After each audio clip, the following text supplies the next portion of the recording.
A premissa, digamos, filosófica do filme é sobre culpa e sobre repetição de recalques, né, e de hábitos ruins, negativos, que prejudicam o desenvolvimento das pessoas. Isso é metaforizado através de um espírito obcecado que está condenado, né, a repetir o passado sistematicamente. Metaforizando então as atitudes humanas, que são nossos recalques, nossos problemas internos, que fazem com que nós continuemos tendo atitudes destrutivas nas nossas vidas, né? Essa ideia de repetir o passado, de você estar condenado a ter as mesmas e não produtivas atitudes diante de problemas, né?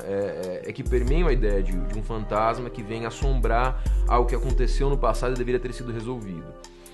É uma premissa rica, porque lida com culpa, lida com problemas mal resolvidos, lida com o passado, lida com a ideia de que arrependimento, né, é uma coisa presente nas nossas vidas, mas no filme ela acaba não se desenvolvendo de uma maneira tão rica. Em determinado, um personagem diz, né, um fantasma é uma emoção dobrada numa forma irreconhecível, condenada a repetir a si mesmo uma vez após outra, até que aquele recalque, aquele problema passado, aquela mágoa tenha sido resolvida, né? Tem uma bibliotecária, um arquivista que diz isso em um momento do filme. E é essa a tônica do filme, né? Essa culpa, essa ideia de que os seres humanos ciclicamente se punem, né? Não conseguem mudar, têm dificuldades em se tornar pessoas melhores. Essa é a premissa que o cineasta, na verdade, que é o diretor, que é o Andrés Muschietti, né, um diretor argentino, ítalo-argentino, eu suponho, faz nesse primeiro longa dele, né? Ele tem uma filmografia extremamente curta, ele fez 2 curtas antes e já partiu para o longa com a ajuda do Guilherme Del Toro. Isso é interessante que ele já tenha começado com uma produção tão grande, tão boa, e com um nome tão poderoso quanto o Del Toro. Ele não... E a marca do Del Toro está clara no filme, apesar do diretor não ser o Del Toro. A ideia, como eu disse, da infância e a direção de arte dele, né, tá muito presente. Mas o filme não vai tão longe quanto poderia explorando essa questão. Um dos bons pontos do filme é o papel da Jessica Chastain, né? Dela mudando, ela é uma excelente atriz, e ela mudando de uma musicista egoísta para se tornar uma mulher que gradualmente se apaixona pelas meninas, gosta delas e se importa com elas e acaba se sacrificando por elas, né? Larga o mundo do rock and roll para se tornar mãe. Esse é o grande trajeto da personagem, esse é o grande arco de personagem dela.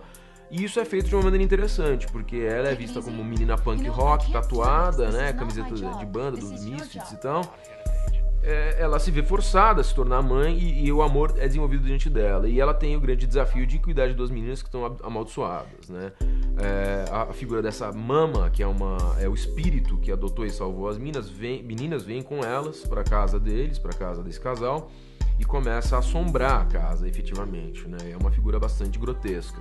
Para entrar efetivamente na história, o filme tem que tirar o personagem masculino para entrar nessa dúvida, nessa dicotomia entre a mãe e a figura materna, que vai ser a da Jessica Chastain, a Annabelle, e as 2 meninas.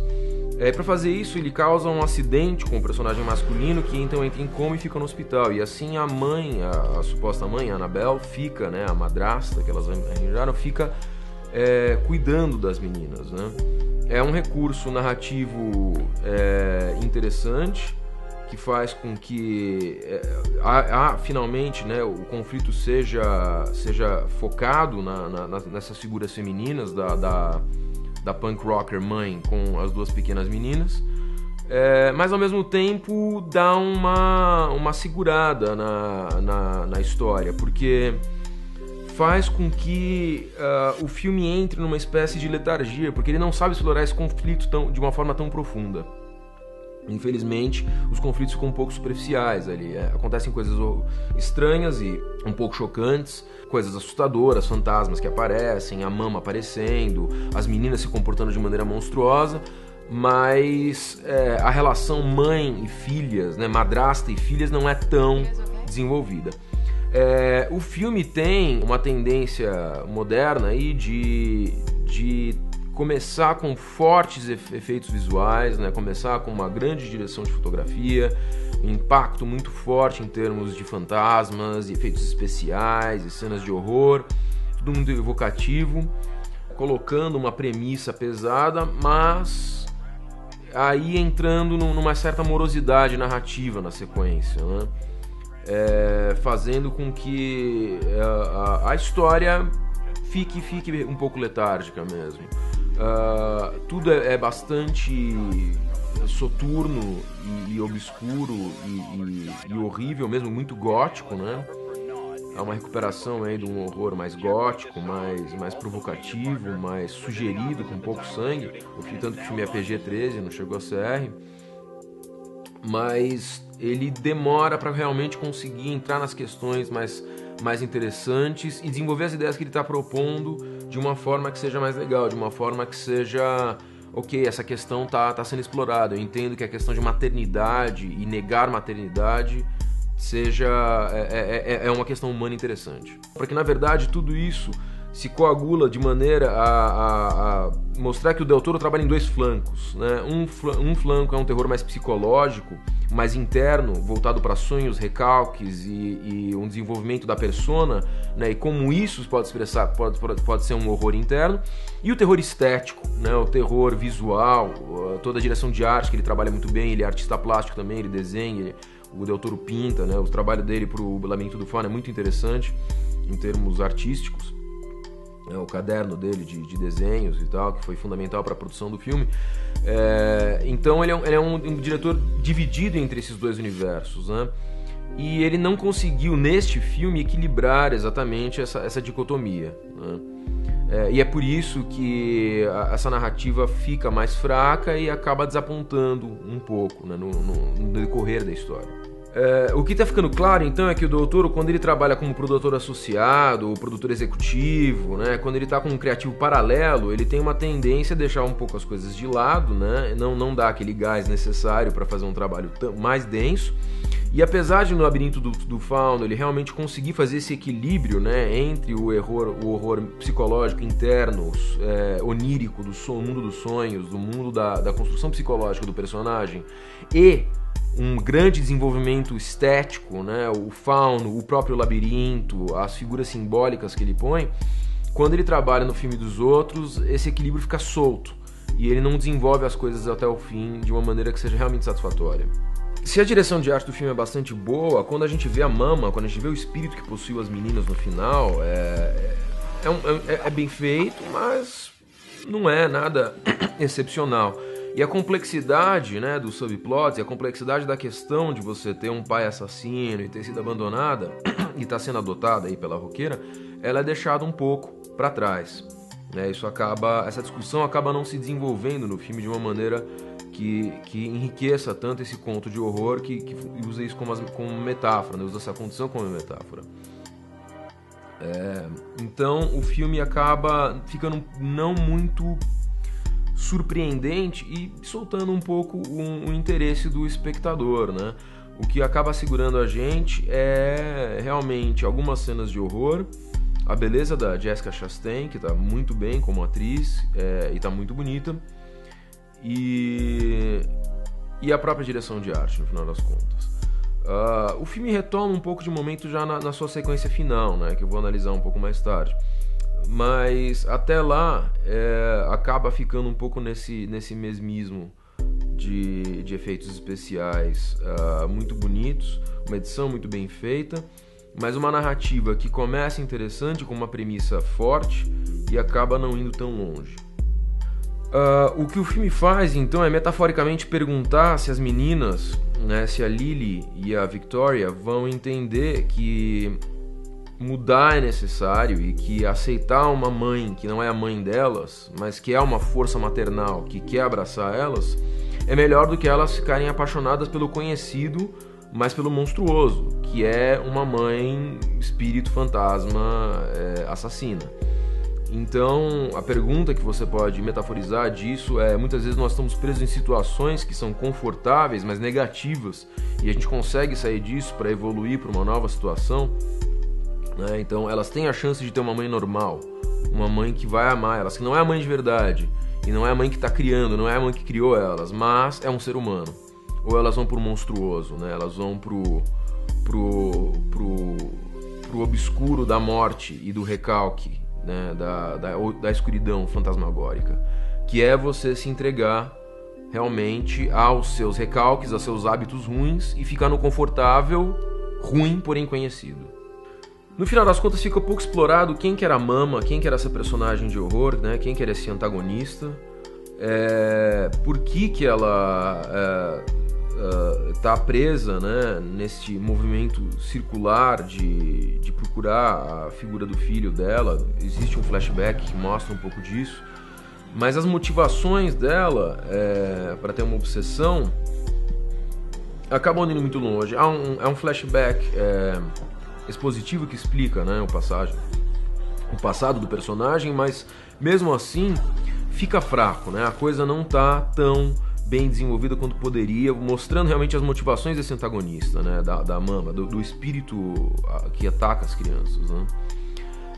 Da mesma forma, a Jessica Chastain, né, e o marido dela também não são muito bem desenvolvidos, né? Ela é uma roqueira, ela é bonita, ela é estilosa. Como eu disse, a presença dela ocupa muito tempo da tela e isso é agradável de ver porque ela tá muito bonita, ela tá muito bem caracterizada.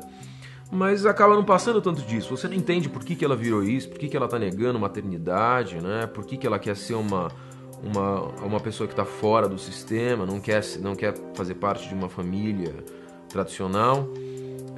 E por isso mesmo as motivações dos personagens ficam mais opacas para nós, né? Por que ela é colocada como uma roqueira? Isso não é dito de uma forma muito clara.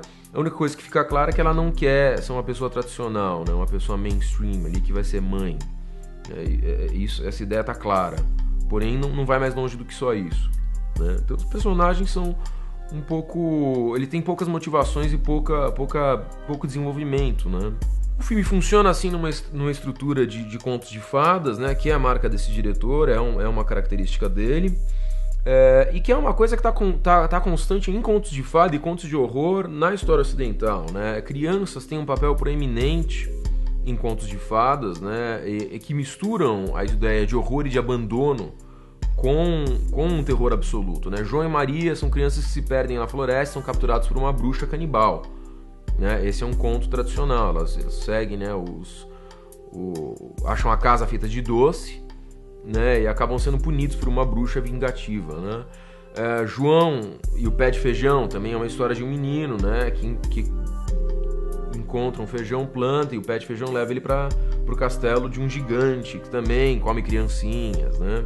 A Chapeuzinho Vermelho vai levar um café da manhã para a avó dela, se mete na floresta e se dá mal, né? Porque um lobo que devora homens, tinha comido a avó dela, né? Existe até uma história do Richard Corbin, uma adaptação da Chapeuzinho Vermelho, como uma índia que tá levando a comida para a avó dela, e ela chega na casa da avó e o lobo, que é um lobisomem, comeu a avó, e quando a barriga do lobo é aberta por um caçador, que também é um índio, a avó está despedaçada dentro, né?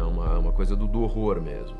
De qualquer forma, em contos de fantasia e contos de horror do macabro, crianças têm uma tendência a se dar mal, né? As crianças, quando elas visitam o horror, ele é uma mistura, que é o que o Guilherme Del Toro faz muito bem, de fantasia do horror infantil, do medo infantil, com alguns horrores reais, né? Com o horror do abandono, o horror da violência, do canibalismo, do abuso infantil também, né? Então ele está lidando com essa ideia do abuso infantil constantemente. Os horrores metafísicos e fantasmagóricos são uma manifestação dos horrores a quais as crianças são submetidas no abuso de crianças, né? Violência contra crianças, de qualquer natureza. É uma convenção de filmes de terror e de contos de terror que crianças têm um papel especial, que eles têm poderes e veem coisas, estejam em contato com o intangível, com outras dimensões e com fantasmas e criaturas misteriosas, né? Crianças são um portal em filmes de terror, é uma convenção deste gênero, né? Elas são um portal habitualmente de luz. Habitualmente as crianças representam inocência e também dão a abertura para que criaturas de outros planos, né, possam adentrar por elas na narrativa. O Sexto Sentido tem essa característica, os outros têm essa característica também, né? Uma gama de filmes tem essa característica da criança como um canal para o metafísico. O papel das crianças no horror é esse papel muito preeminente. Outro filme bastante importante é O Outro, um filme dos anos 70, escrito pelo Tom Tryon, que era um ator que resolveu se dedicar à literatura fantástica nos anos 60 e 70, sobre uma história sobre dois gêmeos, irmãos gêmeos, né, descendentes de uma bruxa russa, que cometem uma série de assassinatos numa vila, né, numa pequena cidadezinha.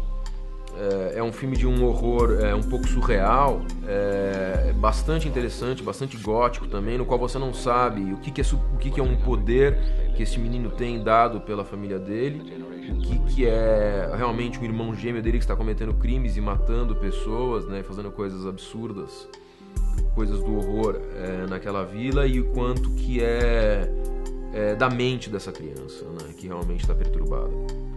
Outro filme, aí sim, um filme espanhol, ou seja, tem bastante a ver com o legado do Guillermo del Toro, é Quem Puede Matar a um Niño, né, um filme dos anos 70, que lida com a premissa de uma ilha no qual crianças se tornaram assassinas. Elas se unem todas e matam todas as pessoas daquela comunidade. E um casal acaba visitando essa comunidade e tem que matar as crianças para poder sobreviver. Eles têm que matar crianças, pois as crianças têm uma ligação telepática, nesse caso negativa, satânica, né? uma ligação obscura, na qual elas matam todos os adultos. O universo adulto é um universo negativo, é um universo do entendimento racional do mundo, e ele deve ser destruído pelas crianças. O filme tem uma grande sacada final, que a mulher protagonista está grávida, e aí o próprio filho não nascido dela mata ela por dentro, começa a mutilar o útero dela, e ela morre sangrando por causa disso, né? Durante a escapatória, durante a escapada do casal, fugindo e tendo que matar essas crianças, né? Um filme que lida com esse tema do infanticídio de uma maneira bastante interessante, metaforizando ele para essa disputa entre a percepção infantil do mundo e a percepção madura. Nesse sentido, há de se perguntar se existe alguma tradição espanhola aí entre infância e horror, né? Infância e violência, né? Porque parece que é uma constante em algumas produções, né, de línguas hispânicas. Realmente a questão mais interessante, mais importante do filme é a questão da maternidade, né, e a não aceitação, né, da personagem e das meninas, da personagem da Chastain com as meninas. Finalmente no set piece final, na sequência final, a Jessica Chastain se torna mais proativa e demonstra uma grande vontade de ficar com essas meninas e age de uma maneira intensa para ficar com elas, né? E assim, demonstra que vai arriscar a vida, né? Por isso. Ela finalmente passa pelo arco de personagem e se torna mãe. E coloca a existência dela em risco para salvar as meninas.